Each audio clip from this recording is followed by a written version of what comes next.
Hi, friends, and welcome to the first ever live RobCast. Yeah!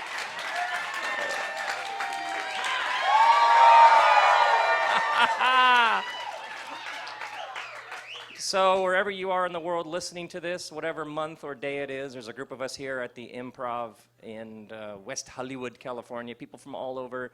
And we've been talking about spiritual leadership.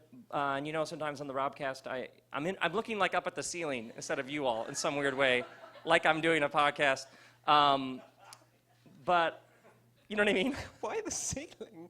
Pardon? Why are you looking at the ceiling, though? You know, like when I'm normally doing a podcast, I'm alone in the back house, so I'm sort of looking at my notes, and I'm sort of looking around. There's nobody to make eye contact with. So as soon as I said RobCast, I start sort of realizing there's a room full of people I can actually be looking at. People.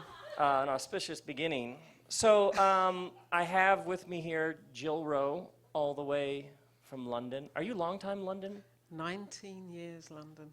Really? Yeah. Do Okay. you like my accent? We just all ascribe to you an extra 25 IQ points because we're clearly. Please don't remove them.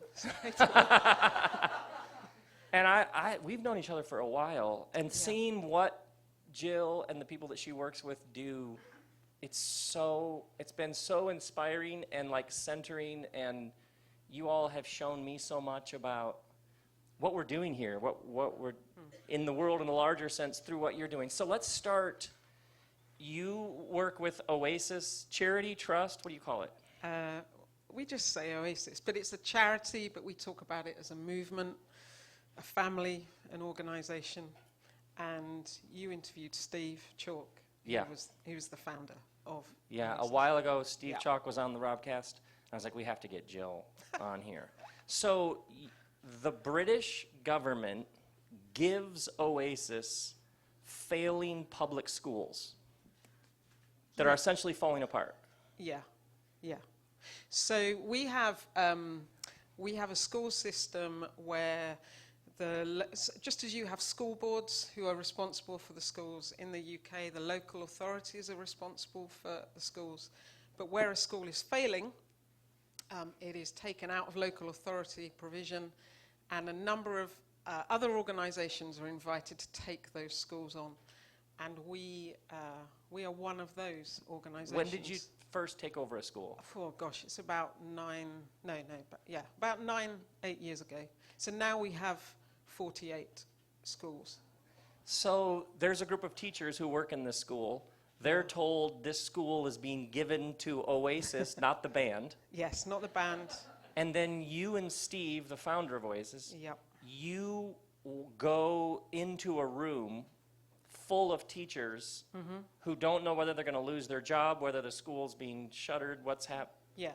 So And when you walk in, when you first take over a school, what is it like when you walk into that room the first time? there's a number of things. So there's a whole load of work that goes on to help those people understand what's happening, because they feel bad. Yeah. You know, they know that things aren't going well. And also there's a little bit of suspicion because we're a Christian foundation. You know, the source of Oasis is a Christ-centered organization. So there is some suspicion about who we are, because these are just local schools. Everybody is working for them, Christians, Muslims, anybody and everybody. And so there's one story where we were taking over a school, and I was taken into a room, into an office that had no lights, which was a bit scary. And this member of staff, who was going to become an Oasis member of staff, took me into the room and shut the door. There was no light that worked, sat me down and just looked at me and said, "You're a Christian, aren't you?" And I went, "Yes, I am." And then she asked me a really good question. She said, "What is that?" A really good question. And I said, "Well, I think what it means to me is I'm trying to live doing the stuff that Jesus talked about. So it's about the way I choose to live. And I think what that works out as, I'm trying to make the world better in my small way." And she just looked straight at me and she said, "Well, I'm not one, but can I join in?" And you're like, yeah. you're in. You're in. That's what it is. So sometimes there's that suspicion about who you are. But then after a while, Steve and I will go and we'll do what's called the induction for stuff. Am I going to perform this? Shall I do what I do? Yeah. Shall I do it? I'll do it. By the way, what's the worst situation you've seen? Like school situation? Well, the results will be shocking. The staff will be really fed up. The children's behaviour is, off the charts. Everything's crazy. There's high mobility in the communities because all the schools that we work in are in communities that are forgotten communities. They're communities where where there's huge poverty, deprivation. Everything that should be low is high, and everything that's high that should be low. All of the stats are all heading in the wrong direction. So we take that on and walk into those spaces, and people won't look you in the eye. I don't know if you've noticed, people don't look you in the eye when they're down on hope. They don't have it, whether it's the teachers or it's the students. And so, in some of our schools, the children are greeted at the door with a handshake and a handshake before they walk into the classrooms, all because we're trying to help them. Look at us. Look. Because when you look at someone, that's when you let them know that they're precious, that they are made in God's image. So we have all of that stuff that goes on. But how long have we got? We get to decide. Great, fantastic. So basically, Steve will tell the story of Oasis. So when Steve was 14, he decided that after a kind of existential crisis of a girl not fancying him and deciding that there's a whole story. You need to listen to the RobCast. It's a good episode. But basically, he decided that when he was older, he wanted to set up a hostel, a hospital, and a school. So Steve tells this story about how Oasis came about as a movement. And it's really important that our staff, everyone knows there's a story that we belong to. And it's this story about how to live life well. It's the story of being human. It's the story of knowing that your life counts and that your life matters. And then I get up and I say, and because of that story, it's a Christian story, it's a narrative that we are part of. We want you to understand a bit more about what that means for us as an organisation. So I'm standing in front of a room of people who are from all different walks of life. And I'll say to them, you always act out what you believe. So whatever is going on inside of you, whatever it is you think, whatever is here, that's the behaviour that you will display. So I'm going to tell you about what it is that we believe, because that's the behaviour that we want to see worked out in every classroom, in every community that we serve, in every piece of work that Oasis does. So I'll begin and I'll say, so we believe, first of all, that God is love, that God's love is towards everyone. What does that work out as? Well, it means that we have a passion to include. Everybody is included. When I say God's love is towards everyone, and we are inclusive, you can see people looking going,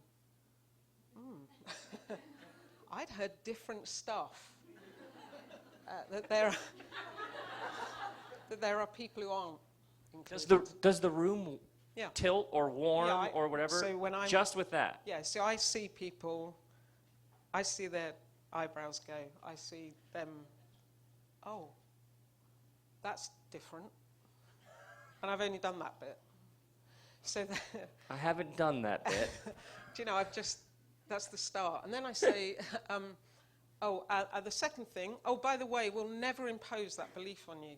So I'll be standing there and I'll say, so we have this belief, this theological belief that God's love is towards everyone. No one is excluded from that love. But we'll never, ever, ever, ever, ever, ever impose that on anyone. What does it look like? It looks like a passion to include. So that means we're inclusive in everything that we say and everything that we do. And it's really hard work. And I have to be honest and say there are some people, and I'm the director of this stuff, that I wish we didn't. But that's what it means. But we're never going to impose the belief. But that's our ethos. That's our first ethos value. That's the behavior that we want to see in the organization. So everyone who's part of us, you align to that. The second theological belief that we talk a lot about is that we believe that everyone is made in God's image. That's all of us. And I have a tattoo on my foot to remind me, so I show them my tattoo, and everyone's made in God's image. Oh, again, that's different. And then I say, well, that means that we treat everyone equally, respecting differences. So we don't have special parking places. And we don't have all the things that separate people. And then I'll say, but we're never going to impose the belief, but it looks like we treat each other equally. And again, that's really hard, because some of us think we deserve more than others. And actually, it's the others that we need to give more to in order that they experience what equality really looks like. And then I'll say the third ethos value that we have is a commitment to healthy, open relationship. What's the theological belief that underpins that? Well, we believe that God is a relationship. We believe, Father, Son, Rob's talked about it, Father, Son, Holy Spirit, this relationship. It demands of us, it is we. It's not me on my own, it's we. We need one another. But when you are in relationship, that's about the good times and the bad times. We're never going to impose the belief on you, but the behavior of being committed to open, healthy relationships means we need to get good at forgiving one another. We need to be really good at listening to one another.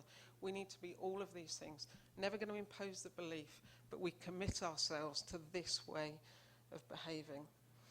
The fourth one... By the way, can I just say that every time you say, but we would never impose that on you, didn't any of you feel like, please do? You know what I mean? Every time you say, we have $1 million, we would never give it to you. You know what I mean? Yeah. It's such a powerful, that's so powerful. Thanks. Oh, okay. I had nothing more than that. It's so it's great. powerful. I'm sorry, keep going. Yes, you were on a roll. The fourth one we talk about, we believe that death isn't the end, that Jesus rose from the dead. Pretty classic Christian belief. But we're never going to impose that on you. But what does it look like? It means that we have a deep sense of hope that every situation can change and be transformed. So the child that comes into the classroom in the morning who reads at this level, by the end of the day, we're absolutely passionate that their ability to read will have improved. Or whatever it is, we'll talk about the other work that we do. So we say to people, you and me, when we wake up in the morning, we're change agents. That's who we are as Oasis. You are part of something where you are a change agent. Never going to impose that belief, can't impose beliefs. That's a ridiculous thing to think. You just can't do it. But we can all gather around this set of behaviours. And the last one is a sense of perseverance to keep going for the long haul. This story, your kingdom come, your will be done on earth as it is in heaven, that is not quick. You don't go on a mission trip to do that. That is forever. That is deep, embedded grafting into people and to places. That's not quick fix. What does it look like? It looks like persevering with one another in the work. We're marathon runners. We're not sprinters. Oh, that's what I'm part of now. And you do this, this is the first time you've met them, these teachers. Yeah. And do they, by the time we you do get some fun. Sure. By the time you get to that point, is the ice melting? Are people asking questions? Yeah. Yeah, because lots of people are simply... People like to hear good stuff. So... You can go home. That right there. That's... Did you say people like to hear good stuff? Good stuff. Don't they? I mean, who doesn't?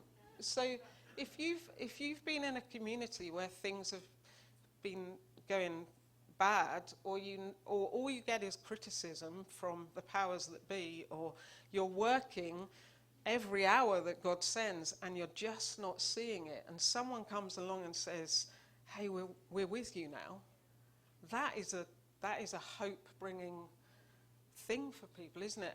And you're inviting, you're asking them if you can be part of their story. So that's what's going on, and yeah, I guess they melt. But you're, I mean, you're it's hard British, as well. so it's a very reserved Yes, melt. they just nod like that. Yes, Jill. Yeah. And then, so you have the school, but then, as I understand, all things begin to sort of encircle the school. Yeah, so we could sometimes we start with a school, or we could start with any piece of work. The vision is actually around the transformation of a place, so an area, a community. So we might start with a school, or where you've been to be with us, Rob, in London, in Waterloo, where we began with a church.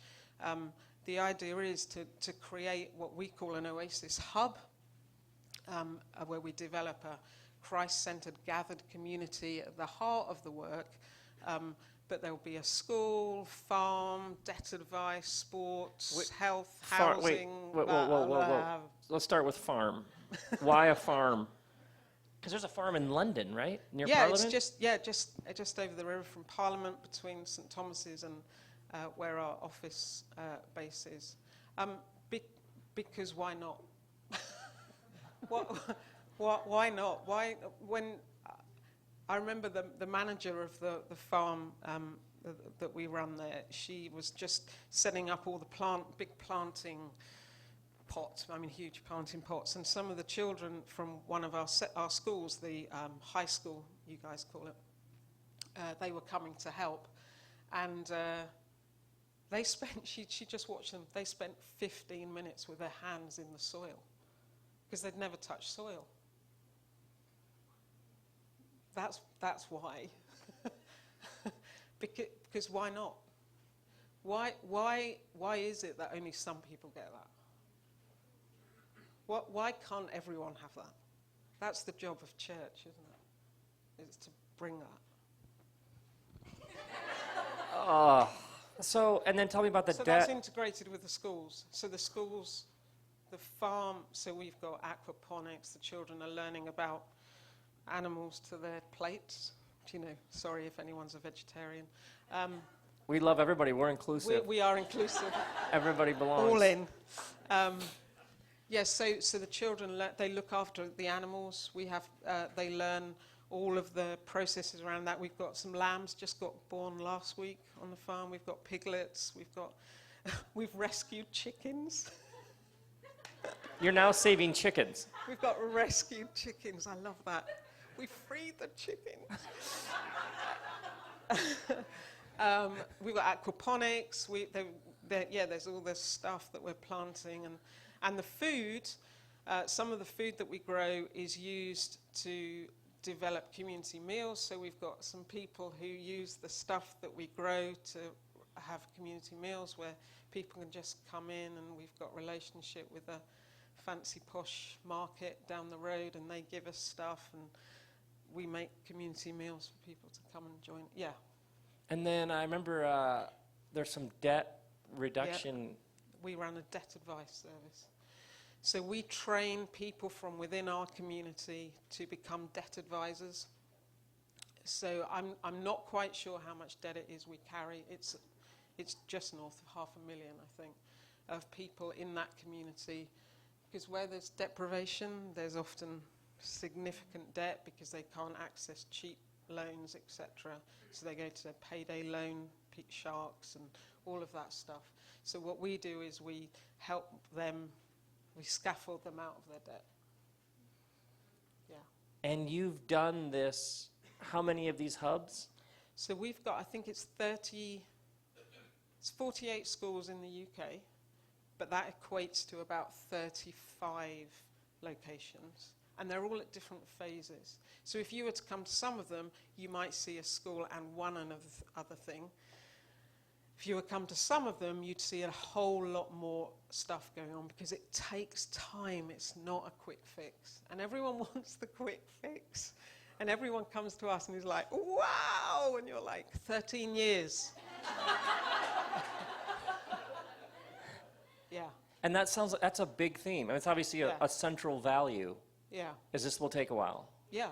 Yeah. And so absolutely. everybody who ends up in the Oasis world somewhere, this is going to take a while. Yeah, absolutely. And so this is around the world as well. So so you could go and see what we're doing in South Africa or India or wherever, and it's this. You would see employment programs and all of that going on, and it's all held by this shared ethos. And that's, you come in at the ethos. Yeah. Are you is that your thing? Because you know I'm really big on titles. Yeah. What? My title, can I tell it to you? Yeah. My business card is huge. I am the Director of Ethos and Formation.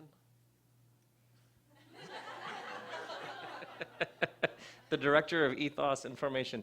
Tell me I have no idea what it why. Tell me about Director of Ethos. That's not a job title a lot of people are familiar with. Tell me why that's so integral to the whole thing.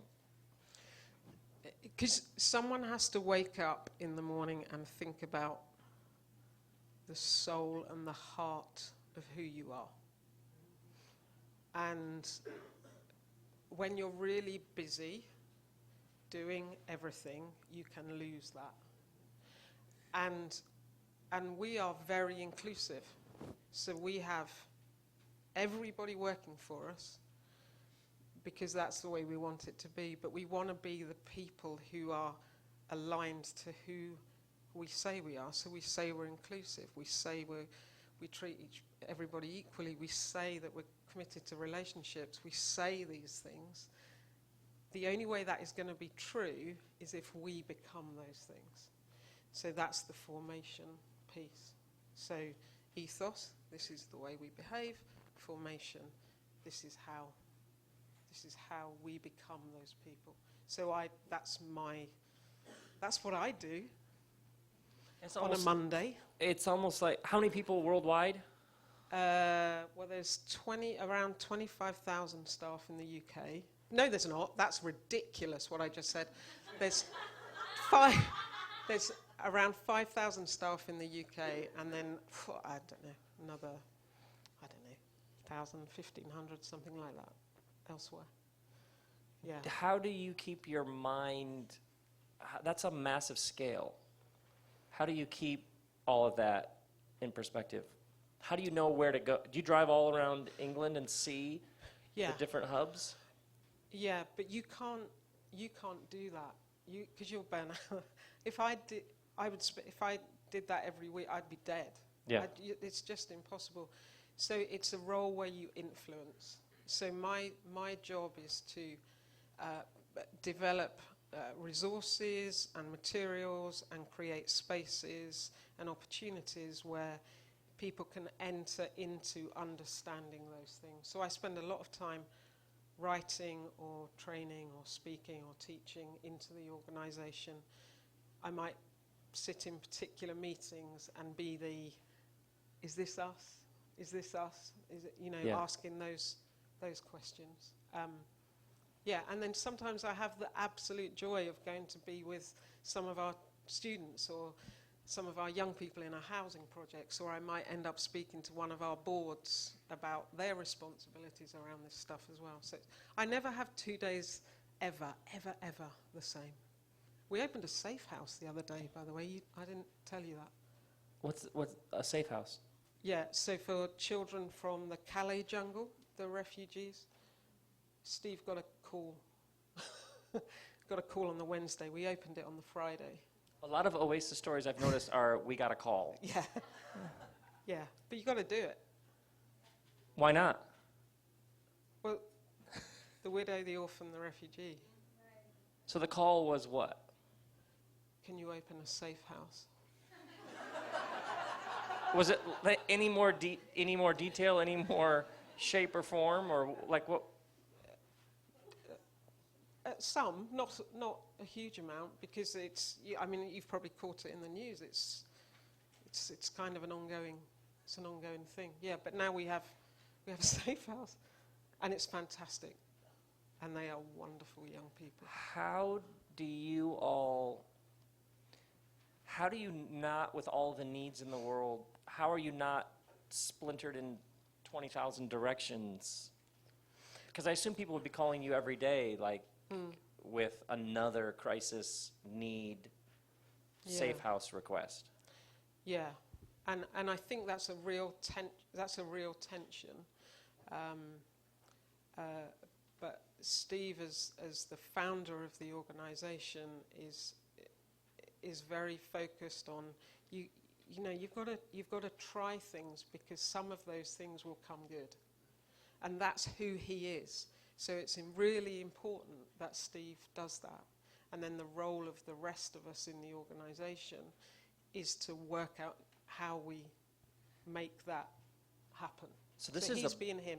This is a we need to be big organization with lots of people and overhead and charts and everything, and yet lots of charts. Baked into it is we try things, and some of them work and some of them don't. Yeah, absolutely. And there is stuff, because it's so big, we have I don't know if this translates here. We have I've just realised this is probably not. We have a petting zoo. Yeah. Yeah, we have those. Because petting can also mean something else, can't it? We know not of what ye speak. Okay. That's very good. So we have a petting zoo in Birmingham. We call it high school.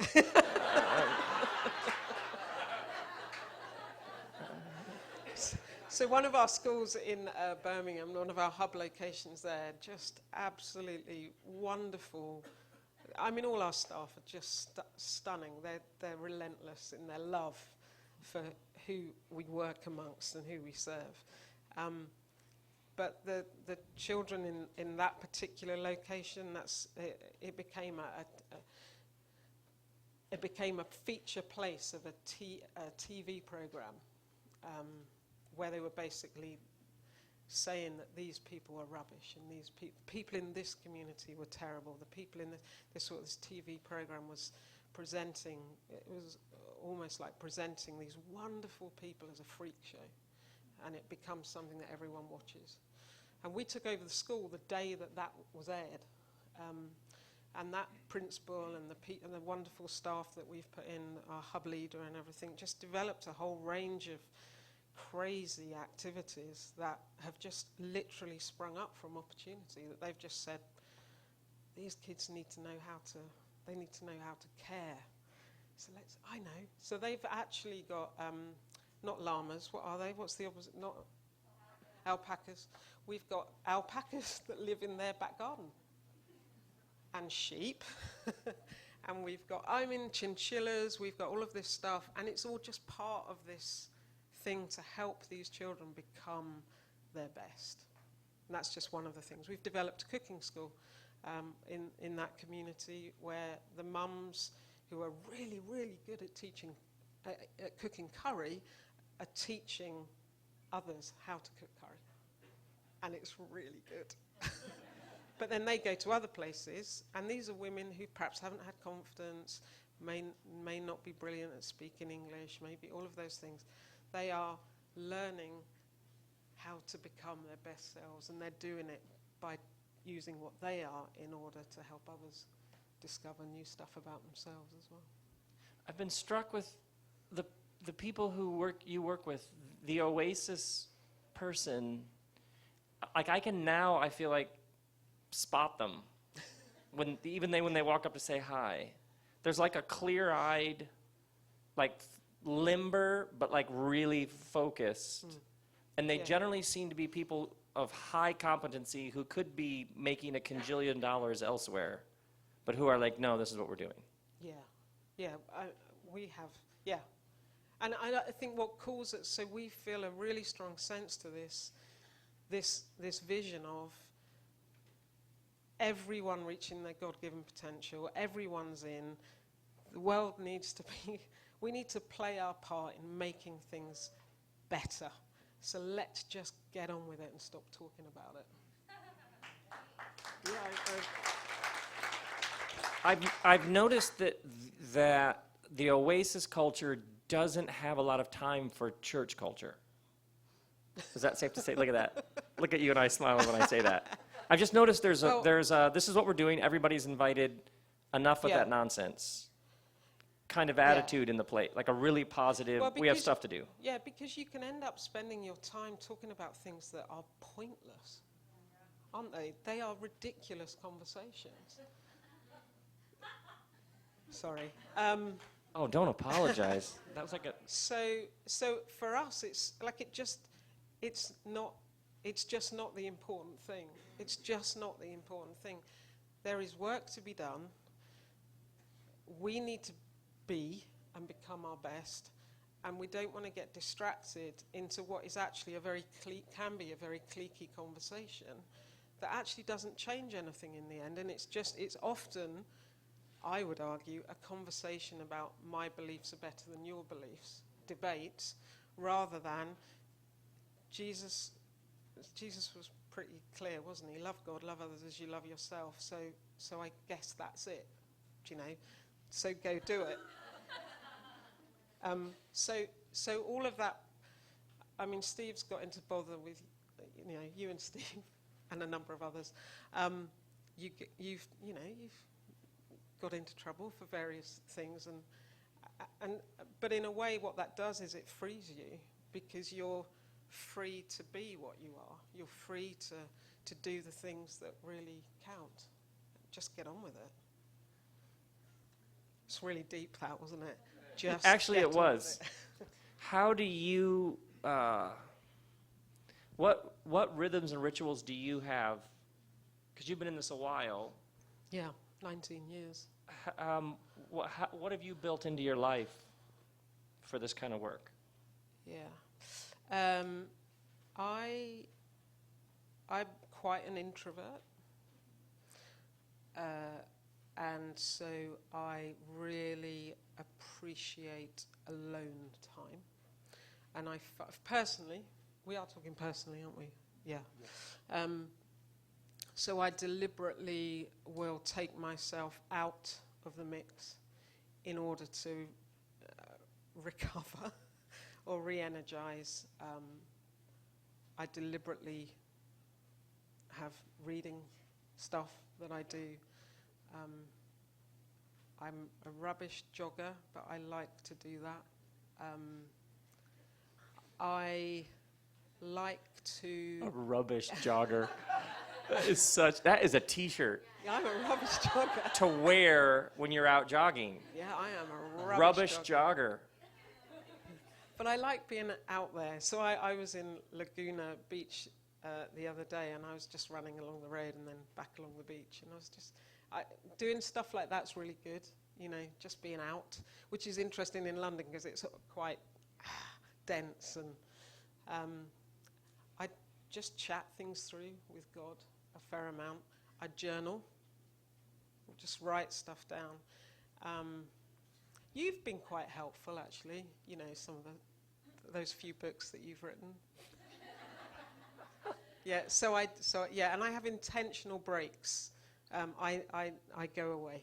I deliberately take some time away, and that's an interesting one because that's quite in Oasis, where it's very full of people who would talk about themselves as activists. I can be a little bit of a different kind of person within that, so that's an interesting thing also to be present. You're like this counterbalance to everybody who's like, let's go change the world, and you're like, let's have tea. Yeah, should we just talk? Yeah. Yeah. When you look at a year, do you plan out when you need to step away?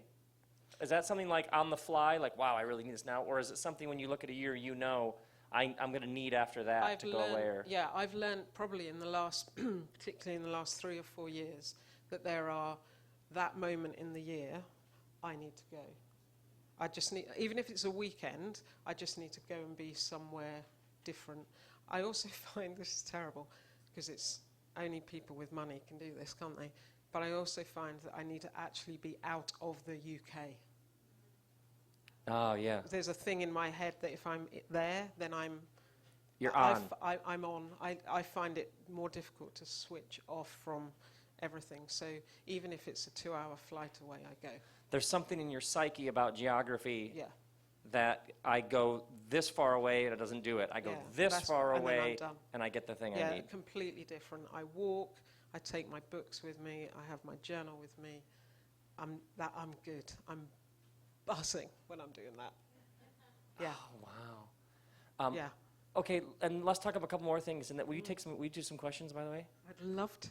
Will you talk about, especially for Americans, Brexit?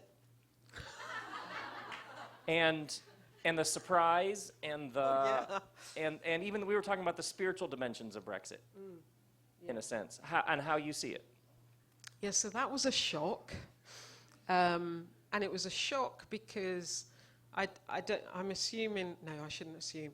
On my Facebook feed, everybody was like, oh, yeah, we're going to stay in. Staying in's best, etc.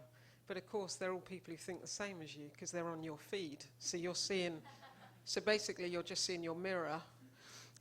Meanwhile, in a load of the communities that we serve, where their experience of life is not wonderful metropolitan London, it's we don't have, people are getting and we're not, things that were good are no longer good, etc. There were votes to leave Brexit. And so that was a real shock. It was a real shock. There was also this spike that happened after Brexit where I think it almost gave permission for some of that kind of hatred that had been stirred up during the campaigning actually became a reality in various places in communities. It's like we won the vote, so we can So be now more we're- expressive now- with racist, whatever. Yeah. So that was a very, you could sense that was tricky. Quite a lot of us were quite glum. That's very British, wasn't it? Quite glum. The next day and the day after. So it was difficult. Although it's interesting, who knows what's going to happen now after, we've had a slight strange thing that's happened with the High Court decision. So, and I'm a little bit out of it in the last few days, but yeah. Wow. Anyway, tomorrow, hey?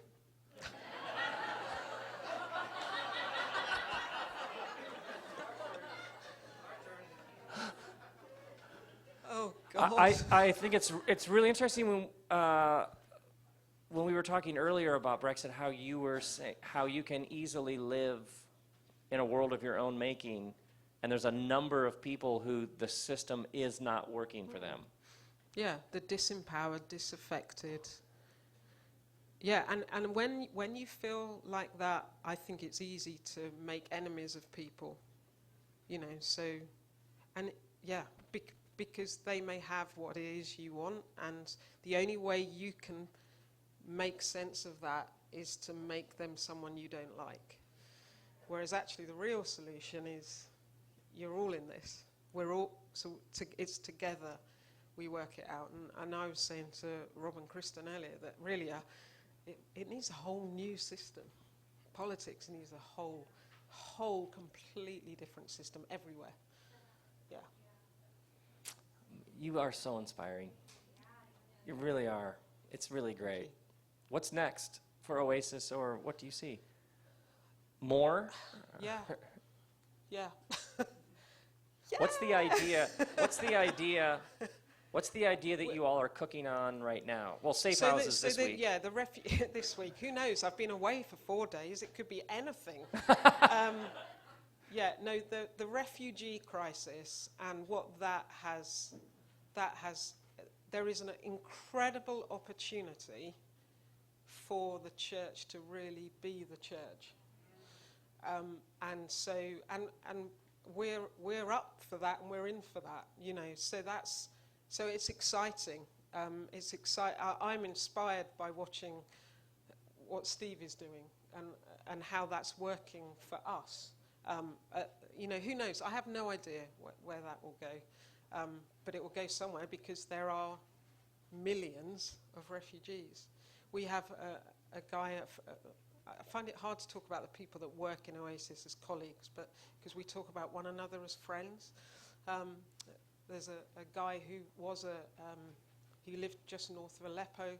He came over to the UK. He was invited over as part of a UN thing.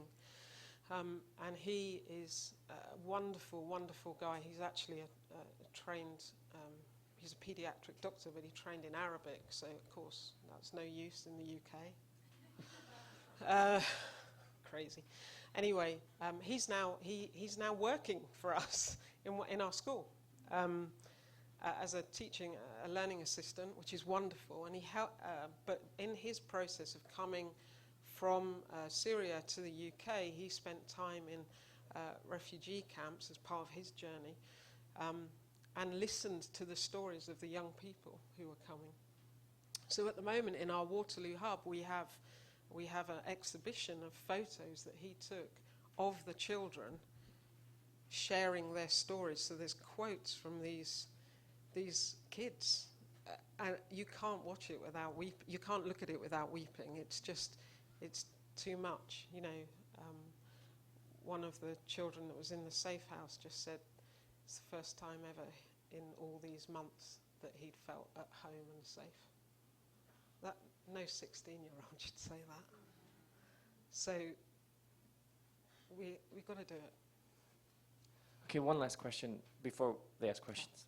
When you hear somebody who's like, I don't know, the church, is the church even relevant? What do you say to that? That's a pinata of a question, yeah, pretty much. Yeah, come on. I would say that in some instances they are absolutely bang on right.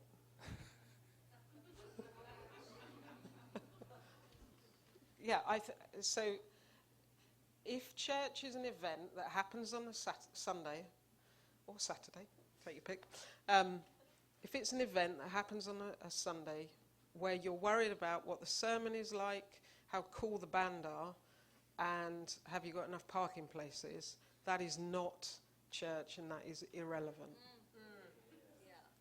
Yeah. Come on. Yeah.